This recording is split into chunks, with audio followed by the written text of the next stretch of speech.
Hi, everyone. Thank you so much for joining us today for our talk about coping with fear and violence. My name is Dawn Wiggins. I'm a licensed marriage and family therapist, speaker, and writer, and I'm joined today by my beautiful co-host, Dagmar Gattel, who is an SEO expert and strategist. Dagmar, introduce yourself to everyone. Thank you so much for having me. Always excited today. I think it's so current, the topic with the Orlando shootings. It's just in our neighborhood that we all can learn how to deal with this. I'm Dagmar Gattel. I'm an international SEO consultant, coach, and strategist, and I help entrepreneurs and small and medium-sized businesses to turn their expertise into a global business. And yeah, I really want to learn more today, Dawn, about because I had fear and violence. Oh, I experienced that before. Like if you go into an area where you're not familiar with, like coming from Germany and living in Miami, that was a huge change for me. And if you're not used to this environment, like everything was scary to me, right? Not only that it was a strange environment, but also suddenly now people had guns. In Germany, we don't have guns. So, and then people jumping out of the car when they are in front of you because they were upset about somebody else, and then they were holding the guns, and they had this huge discussions where I thought, God, where did I land? It's a totally different world. So I think we all live in our little world, sometimes so secured. And then when things like that happen with the Orlando shooting, it's like a huge awakening what can happen every minute in our life. Right. So I'm always so grateful for your perspective, and you bring international awareness, and I'm so grateful for that. Sometimes during these shows I'm giving very specific tips and tricks. Today I definitely am wanting to have more of an open dialogue, and I'm really open to you and everyone who's with us joining the conversation. Because really this topic about fear and violence, it applies to everything, whether it's terrorism or organized crime, like you were discussing when you arrived in Miami, or even if it's domestic violence and to men or women that are living in a relationship where there is violence, or for children who are living with violence in their homes. What we're going to talk about today really applies across the board. And that's why it's really such a powerful conversation. We've had some here regionally, like you said, in Florida in the United States. We've had some really intense violence incidents in the last month. Not just the Pulse nightclub shooting, but also there was another shooting prior to that. And it has created a huge shockwave of emotion.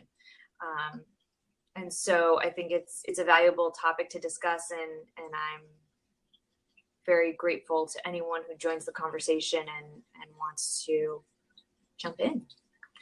So one of the things that I really want to touch on is that anyone who is practicing violence or aggression, they're coming from a place of hatred and intolerance, and they're looking to have power and control.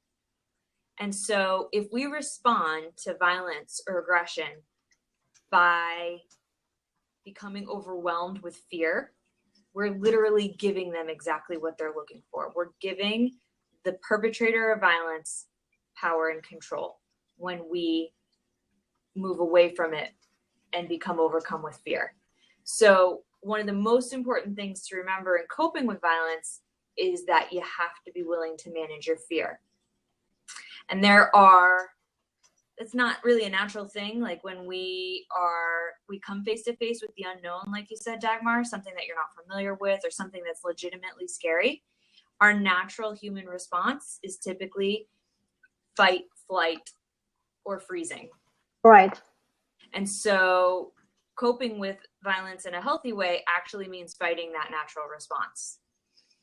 And we know that this is possible, and we know that it's powerful because there are tons of stories of resilience through time. Violence is nothing new. It's been there since the beginning of time. So some of the greatest stories of empowerment, I'm just going to list a handful. Nelson Mandela, Anne Frank, Harriet Tubman, Rosa Parks, and most recently, the passengers of United Airlines Flight 93 that said, let's roll. These are people who have showed us that we don't have to embrace violence and just roll over and be passive, but we don't have to become paralyzed by it or bitter from it. We can take action. Yeah. And you know what you just said, what helped me a lot all my life is the feeling of fairness. Fairness? Fairness. Is there a fair treatment to somebody else? And it's so interesting, like being raised as this little scary girl in Germany, right? I always had this very strong instinct of fairness. So if somebody got mistreated or an animal got mistreated, I got so upset immediately. So this upsetness takes away your fear, right? And takes away to think about, oh, if you go now in the middle of that, what will happen to you? Will you get hurt? Or will you have to live with the consequence? So just being upset helped me to do what was right without thinking or overthinking that. So you're right on that.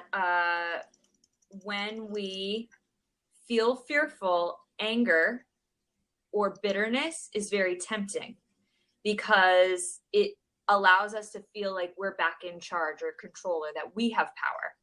So what you're describing about fairness, it gave you a sense of power. But I want to caution against that, because when we become bitter, or that feeling of this isn't fair, in the sense where we become angry or bitter, then we risk joining the same cycle of violence and aggression, because we're fighting hate with hate at that point. And so if you feel hate, if you create hate out of fairness. Correct. Or bitterness, because bitterness leads to that. Yes. Yep. Yes. So I know Nikki just mentioned something. She went to Pride this weekend. Didn't want to go because of how scared they were that something else was going to happen. Exactly. Yeah, and that's exactly it. When you have that fear response and you shut down, then all of a sudden we give up our empowerment. We give up the ability to affect change. So for those people who become so scared that they withdraw, all of a sudden we can't create a positive impact, and we're feeding into, whether it's conscious or unconscious, we're feeding into the perpetrator's violent behavior. So we know that this happens because of the global nature of our community. How many of you have seen somebody on Facebook or Twitter or anywhere fight fire with fire? Meaning when they get upset about something, a mistreatment, no matter what it is, even if it was the recent Pulse shooting, or, you know, I see a lot of stuff in the world of addiction, because people sometimes are very cruel about addictive behavior. And I'll see people respond within the global online community with anger and with bitterness and with outrage. And that kind of outrage that's not an empowered outrage, it's that hurt, injured, scared kind of outrage. It fuels, you're jumping in that same cycle. And so one of the greatest changes and the most powerful things I could ask you to do to cope with fear and violence is be mindful of what you post and what you say. And if your comments are fueling, literally like pouring gasoline on a fire of hatred or intolerance, because so many of the things that I see on social media are angry. And I think we had that topic in one of your other blogs before. Right now, the world is angry because the world is scared. Like, there are so many changes right now. The European Union, who knows how long Europe will be united? And then what happens if Europe not disunited anymore? Will we have the next war in Europe, which we had with Yugoslavia? Sarah helped me, like, I think 15 years ago or 20 years ago. So it's so many people are not scared. Or for us in the United States, right, with the presidential elections, like it's all now. There's this huge movement of what happens to us. What is the next thing? What happens? What's the next violence? What happens? And it happens. It's interesting that I use this word. What happens to us? You have to bring in. Okay, Sarah. Okay, perfect. So is what happens to us, and we feel like we cannot change that. We have no power. We are powerless to this. And just had another thought, what you said before, right? So what's interesting, as I grew up in the German community with all the villages, right? If kids like were bullying other kids, there were always kids who went between that, right? There were always kids who wanted to protect somebody else, or fairness. So that's how I use fairness. But nowadays, bullying is so normal. And who told me that they had a team rape here in Orlando, where this poor girl was raped? What did you tell me that? Was raped by this whatever baseball team or something, and they took videos of that. So, and I think now with everything, the internet, and we get so disconnected from emotions that we don't feel enough anymore. But then when it suddenly happens to us or in our neighborhood, then we immediately feel fear because we're not used to deal with emotions anymore. Mm-hmm. Hi, Sala. Hi. Hi, ladies. Thanks for having me.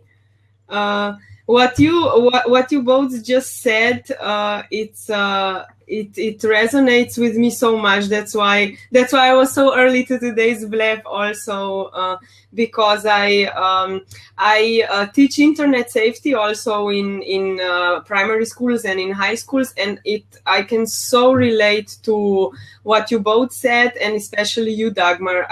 Nowadays, I hear students just openly and honestly saying, yeah, so, if someone gets bullied, as long as it's not me, then I'm just, I'm okay, I'm happy, it's not me. But, standing up for others, or saying it's not right, or, fighting in a good way back, teaching others that it's wrong, it's almost inexistent. It's really hard for me to say so, because I even before I started doing this, I thought it was not so, but it's kind of becoming, I think, a general trend, or let's say it's like they tell me quite honestly that this is the stance that they take. So Nikki is agreeing with that she feels the same way. She never quite understood kids being willing to look the other way. I personally believe that that's generational, and I think, Dagmar, that's what you were adding, is that kids repeat what they see and what they experience.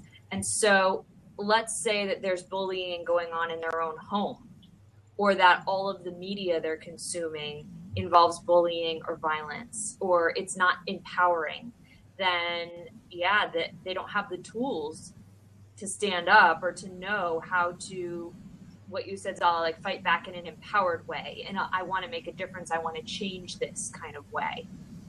Not in I want to hurt you back. I want to make change, create change in a positive direction. And so I really believe that comes from our households. And that's why, so one of the biggest recommendations I can make about coping with fear and violence is to be the change you want to see in the world. And I know that that's a famous quote that I didn't make up, but that literally means me being willing to model love and tolerance and kindness in my own home, in my own neighborhood, in my own grocery store, in anyone who I encounter, because that's modeling exactly what it is that we want to see for generations to come. Mm-hmm. Yeah. And I just really wanted to say before, when I was listening to Dagmar, I am from Slovenia, which once was part of Yugoslavia, and it was part, I have really good memories of it.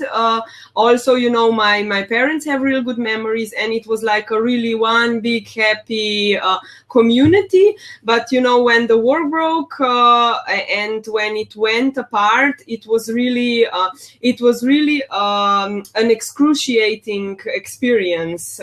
It was like, before you had friends in Croatia, in Serbia, and everywhere, and then all of a sudden, like zero, like nothing.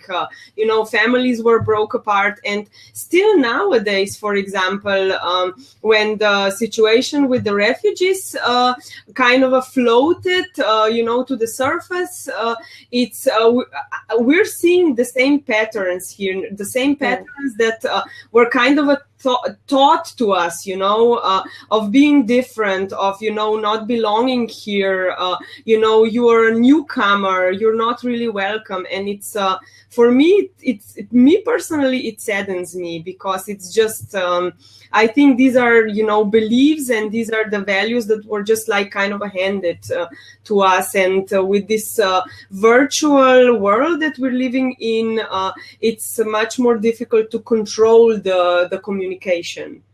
And when somebody gets shot because they stand for something, or, because they're of different gender, or they believe in something else, it's like a terrible week.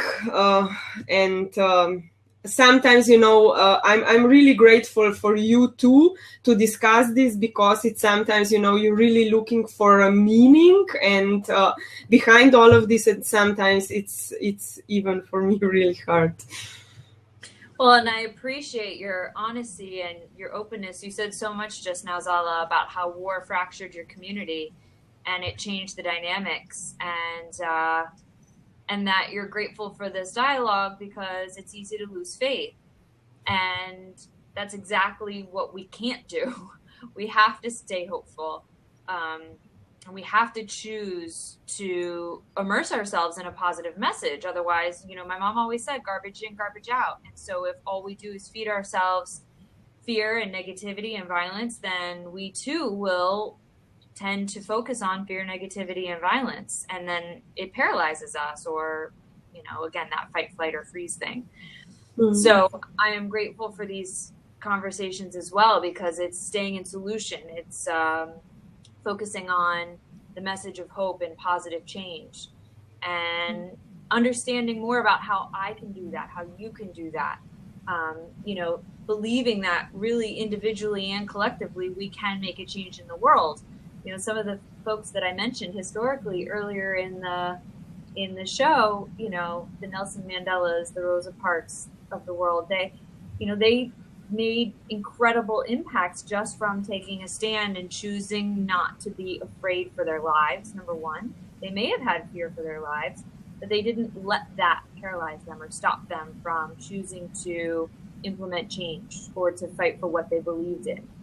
And that's really what it takes in order to impact the world in a different way. Yeah. What you just said, and perhaps it's a funny example, right? But for me, everything starts with, do you have a positive outlook? Or do you let fear guide you in living your life? Because you always can have fear of something, right? Fear getting taken advantage of, fear getting hurt, fear getting that somebody abuses you. So you always have fear, and then you're not authentic, and you're not open-minded, and you're not honest. You will hold back, right? So this funny example, I went to the post office, and they had the tiger postcards, right? Mm-hmm. So, and I wanted to get them because I want to do something for wildlife. And if I cannot do something today, rescuing an animal, then at least I get the stems. Mm-hmm. So she says to me, but they are more expensive than the other ones. So there was already a mindset, yeah, I would like to help, but they're more expensive. Do I really want to spend more money? And she puts it in my mindset, right? Mm-hmm. Oh, they're really, are you sure you want them? And I thought, you offer them. Sure, I want them. And I said to her, you know what? I want to do something good every day. And if that's what I'm doing today, and that's all what I'm doing today, then better than nothing. That's a beautiful example. Yeah. And it's so simple, right? But yeah. I consciously choose, do I believe the money gets really delivered to the wildlife? Perhaps only 25%. But you know what? We all have to make our decisions. And if I always look for the negative thing, there's always something why you shouldn't donate, why you shouldn't do something, why you shouldn't help, right? Or like, do I give money to homeless people? Not all the time. I look at them and look like, are they really homeless? Do they really need the money? But sometimes I do. So, but it's my conscious choice. Do I think they don't use the money for whatever, drugs and alcohol? I don't know. But it's my conscious choice. And it's my putting out there that I want to do something good. If they do something good with it, I don't have control over that. I don't have power over that. But I want to feel I live a good life. I live a happy life. I do my best every day. And coming back to the Orlando shootings, right, and what Nikki said, is there fear now in Orlando? Oh yeah, there's fear. But the human nature is, after a while, you forget. You adapt to it, which is healthy, which is good, because living in fear like Salah, living in a war zone, I never lived in a war zone. I cannot imagine living in a war zone. So I think the more we put out there positive, so less we can feed into fear and violence and being scared. Well, I think that's what you just said about never living in a war zone. I think that's part of why, at least in the United States, we aren't very good at coping with fear or violence, because we do live in a very sheltered, conceptual world. Like, you know, people in poverty still have multiple televisions. You know, there's not that fear of a bomb dropping in your neighborhood. So there, you know, not to say that there aren't regionally really scary places in the United States, but if you've never lived in a war zone, I don't think you've really understood violence at that level. And I know that there are lots of people. I went to the TEDx event in Boca this year, and there was a beautiful speaker. I wish I could remember her name. But Zala, as you mentioned, she grew up in like the Croatia, Serbia area, and she told the story of how she survived having to carry her cans to go collect water, and you know how a sniper shot out her cans, and he didn't shoot her, he just shot her cans. So then she had to walk all the way 5 kilometers back without her cans of water. And she came to the United States later when she was in her teens and her late teens, and she saw people with cars and getting educations and jobs, and she just was like overwhelmed by, you guys have no idea what it's like to just be able to like live in relative peace and to know you're going to have water, and that you don't really have to look over your shoulder and be afraid of a sniper all the time. And that really is true for the most part. She could choose to see snipers everywhere she went, and she did acknowledge that, you know, there was a period of time of recovering and having post-traumatic stress. But generally speaking, she came to this country choosing to see the safety, the opportunity, the possibility, and to deal with the trauma from growing up in a war zone rather than becoming bitter. And now she speaks and she shares the message. And that's what I heard you when you shared your stamp story, Dagmar. Not only did you do something positive for yourself so that you felt like you were contributing, but just by saying to her, well, I'm going to do something good, and this is what I'm going to do. You shared that message in such a simple way with that, you know, postal worker. And so that's spreading the message. It may be little, but perhaps her perception shifted in that moment. Oh, okay, I'm going to choose to do something positive. Yeah. And you know what, the other thing, what Salah said, right? In the German villages, you grow up, you just be scared because it's so comfy, right? It's so safe. So then only few people travel to Frankfurt to work there. So I was one of the few. And when you work in Frankfurt, like sometimes they burn cars because they're upset or pissed or something else is going on. So you adjust. It's part of your life, your work life there. So it's really, it doesn't shock you, but other people from the villages I lived in, they never traveled to Frankfurt because of that. They were scared of the city and it could happen to them, or they could be whatever. So, and it's all, if you create the fear where in your own world without, that's reality, right? So, and I think both is hard. If you live in your own little life and you are fearful, or you come across this horrible violence now with the Orlando shootings, and now suddenly it's right in your reality where this happens and you have to deal with it. So I think coping with both is very, very important, no matter if it really is reality or not, because it's in you and it creates negative energy and it holds you back from who you are, makes you little and makes you and limits you and makes you intimidated how the world is. Mm-hmm. You brought up such an important point, Dagmar, because you talked about when you live in a place where there is a lot of violence, and Zala, you brought this up about talking about internet safety with children, you can become numb to things. And so how do we learn to navigate the difference between numbness and becoming small? You know, there has to be, in order for us to be effective in our lives and in the world, there has to be a middle ground. Meaning I can't just become numb and turn a blind eye, and I can't just withdraw, or else I'm becoming part of the problem that way as well. So how can I, in an empowered way, make a difference? And so, you know, that's going to be different for each of us. It might be, you know, Zala, doing what you can to go and educate youth. I think that's one of the most powerful ways that we can make a difference, is to really empower the next generations and to teach them that there are other ways. It may be volunteering in your community in some other way. Dagmar, I know you're a huge advocate of volunteering, and you volunteer your time with animals, and that makes a huge difference in your life and their lives. You know, recently it was a big deal to give blood regionally here in Florida, because that was needed for the victims of the shootings. So, you know, we can choose to respond in a hopeful way.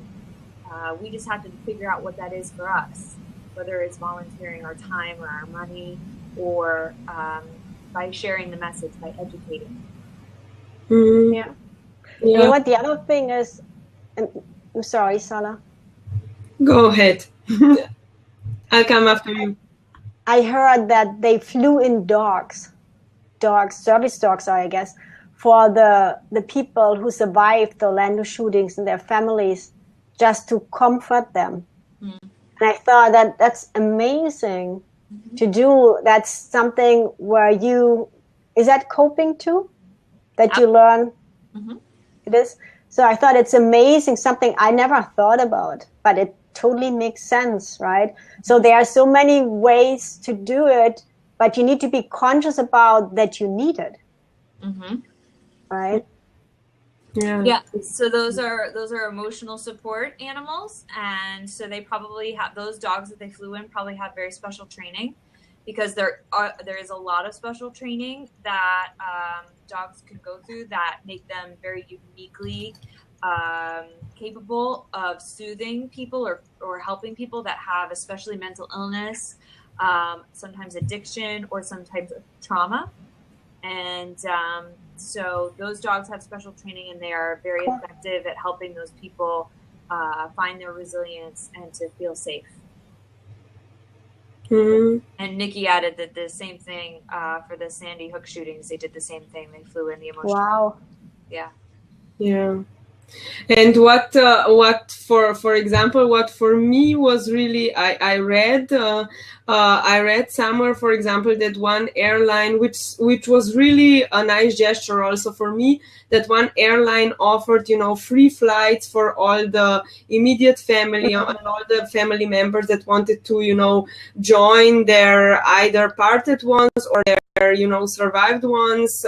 I think that really relates so well with what you were speaking of before. Also, you know, don't just think about which words you use or how you speak, but also, you know, that you take the initiative and care for other people, because in this time of distress, I think it's really, you know, any kind of small support, a nice gesture, a nice word, a warm hug, I think it does wonders.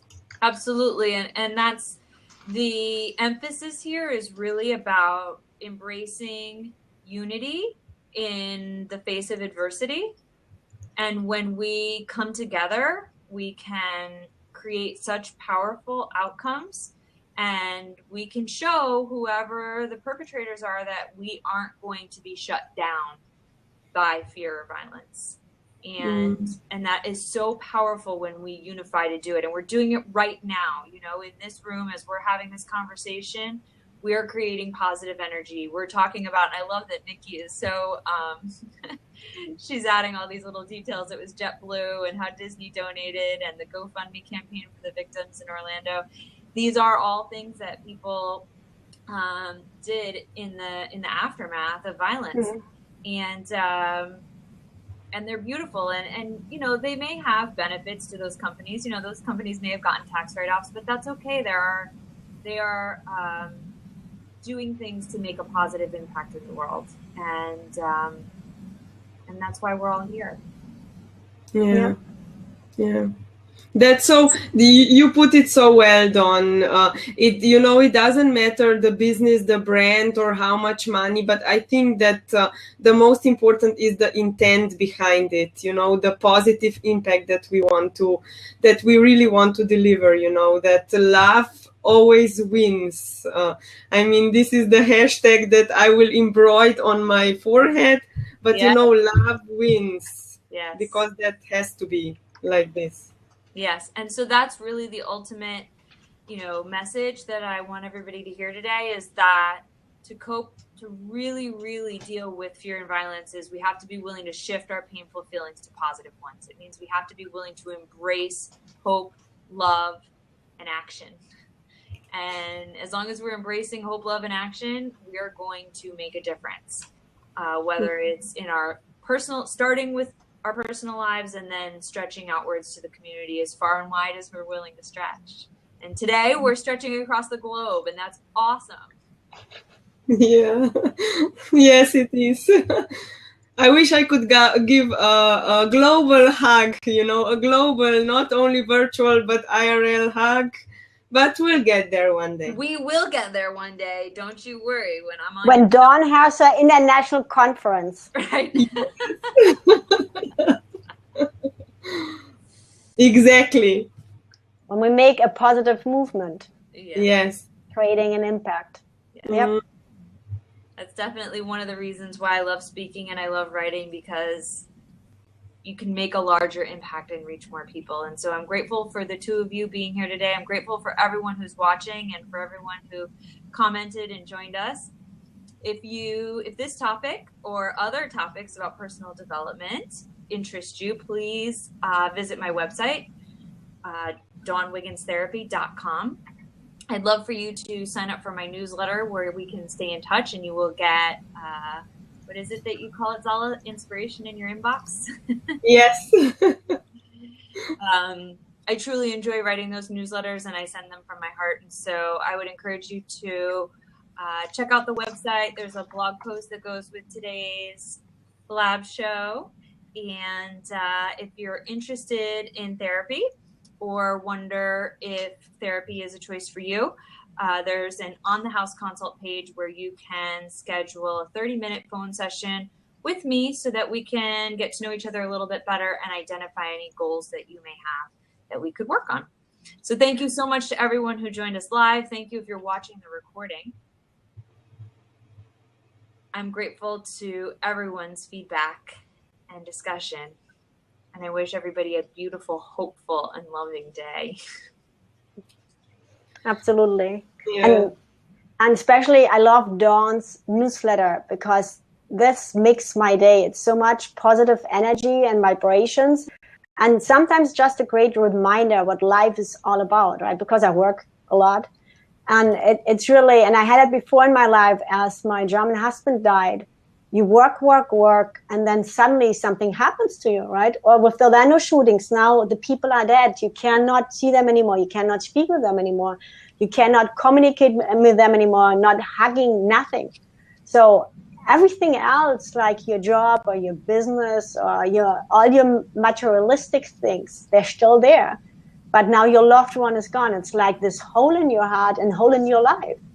And then it also, I know a lot of widows and widowers. Now there's this fear, right? So you didn't expect that something would like this happens. And now you have fear of life.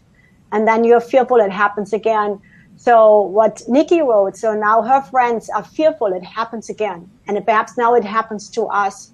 And I think what Dawn is really teaching me, being grounded and living life and living in the moment and not being fearful about what comes, because who knows what comes. So I'm really trying and working on my German mindset of prevention and being prepared for anything that could come, because it holds you so in the past and you don't have the chance to be in the moment. So I'm working on that with Dawn's help and getting better, I think.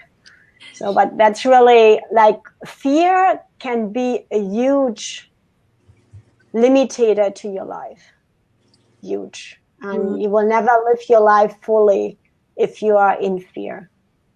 Got it, my dear. And I am so grateful for your kind words and for all of the support that you offer to me and so many like me in helping us break through our fears and to reach the global community. You're a powerful woman and so open-minded. Yes. I truly agree. It's I don't see any pinch of really German inside you. So I have to say this. I just wanted to say to both of you a big shout out and a big thank you, because I think that this shows and what you do is wonderful, because it also helps, to speak about the topics that are really, really important for all of us. And also, I think, Dawn, you're excellent at, actually setting the message of, if you are visiting a therapist or if you're discussing these things, there's nothing wrong with you. This is not mental illness, this is not a stigma. This is just what we all do. And sometimes we all need this. And this is totally natural and human. And just a big thumbs up for both of you. Really. Thank you so much, Zala. Thank you so much. Well, I'm grateful to all of you that joined. We're going to sign off now and have a beautiful, beautiful day. Thanks for watching. Thank you for having us. Thank you, Zala, for coming. Thank Bye, you, everybody. Dagmar. Bye. Bye.